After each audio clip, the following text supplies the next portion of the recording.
Hey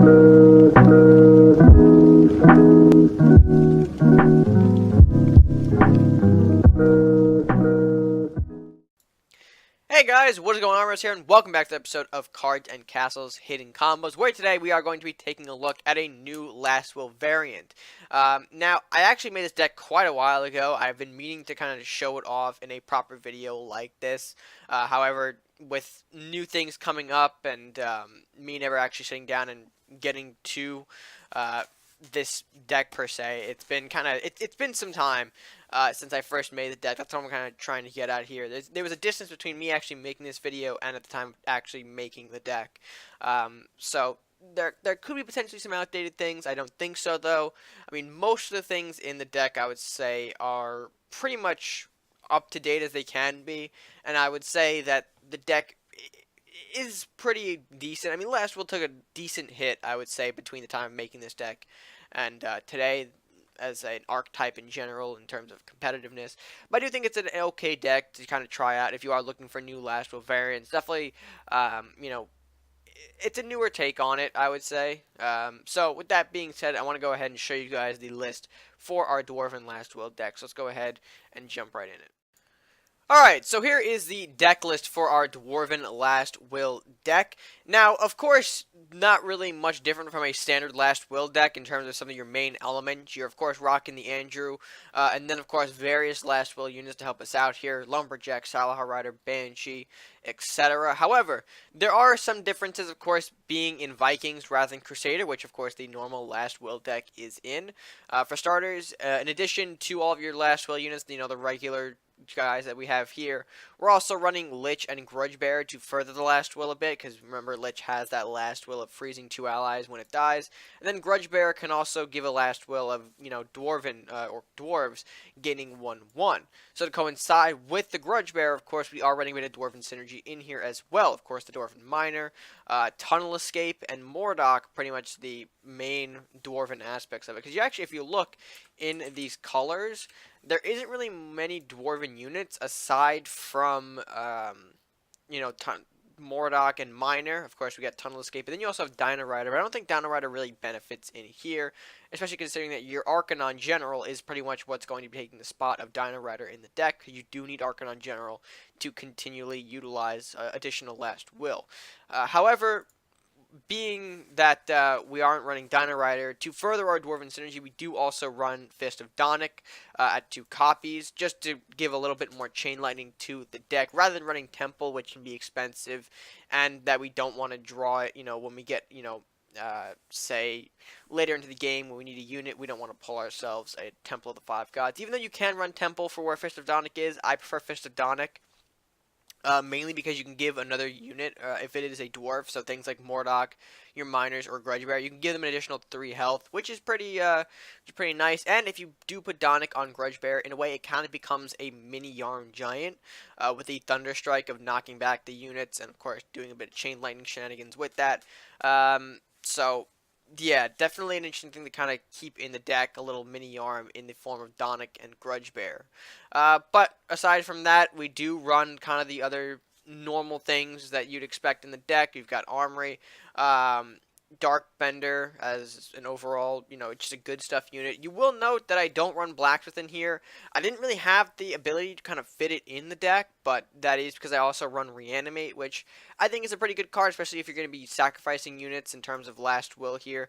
You can definitely utilize the Reanimate to bring up a couple more units, potentially more Banshees for Last Will, or Horsemen or Wraiths, which are both, you know, they both can be useful in their own right. Of course, we're running Lightning Blade as well. Just Lightning Blade, very powerful Viking card. If you're not running it in your Viking deck, I highly recommend that you do fit it in there. It's just a very strong card, period. We also got Dragon's Fire and Yenneroth. Again, kind of the things that you tend to throw into these deck, at least in these faction choices. Just overall good picks there. And Arcanon, I do run 2 Arcanon, mainly because at the time of making this deck, Arcanon was, I mean, I wouldn't say he was making his rounds per se, but I mean, he's a very underutilized legend, if you look at him. I know many people aren't able to kind of pick him up right away and use him, and that's fine. I respect that. But if you do have a chance to play Arcanon, I recommend that you do, considering the fact that he can mess up enemy spells. I mean, we don't really see him primarily nowadays, considering a lot of decks are more of building in unit rather than spell. But if you do have a chance to run Arcanon to disrupt a couple of spells, I know a couple decks still out there that do rely a bit on their spells. And even with Viking decks, of course, you can throw off a Lightning Blade. Warlock, you can throw off a Burn. And of course, his Lifesteal is a pretty powerful one at that, at 4/7. So again, if you haven't really tried Arcanon, I do recommend just picking him up if you ever have the chance to. And throwing him in this deck, I definitely feel like he's a bit more useful here to throw off a couple of the hard removals thrown in Andrew's direction. And given the fact that I'm not running Crusaders, I think I have a bit more room here to play the Lord of Chaos. But other than that, I think that's about it. Defective Cannon, just traditional burn. I don't think that needs much explanation. I mentioned Blacksmith not being running here in for Reanimate. If you don't have Reanimate, you can easily swap in the Blacksmith probably for where Reanimate is, although I definitely recommend trying out Reanimate in the deck. And I think that's going to wrap it up in terms of the list. I pretty much went over all of the meat and bones here. So, with that being said, let's go ahead and jump right into a match and show you guys what the Dwarven Last Will deck is capable of. Alright, so our starting hand isn't exactly the strongest, considering we've got nothing under 2 go. Oh, yikes. Oh, big yikes. Alright, well, this is going to be a bit interesting to go through, to say the least. Jeez. I can't play a unit until turn 5 with this hand. Alright, Chaotic Storm. Oh, I can play a unit. Let's just praise the Lord real quick on that one. I just realized it's Mono Warlock. Huh. Interesting. Do I have... Okay, I can afford to waste the minor then. That's fine. If I have another follow-up minor, then that should be fine.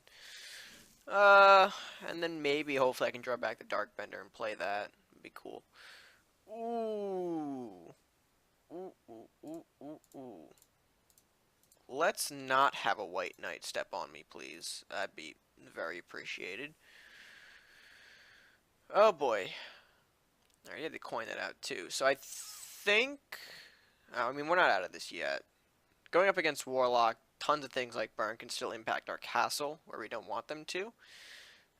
That's going to be good for us, though. Him having to get rid of a Blacksmith, I will definitely take that. We'll also throw out the Andrew now, just to prep for an Andrew Lumberjack play next turn. So, start getting these guys all buffed up and ready to go. Wizard! Plus Flame Prince. Alright, we're advanced. Okay. Whoa. Slow down there, Jimbo.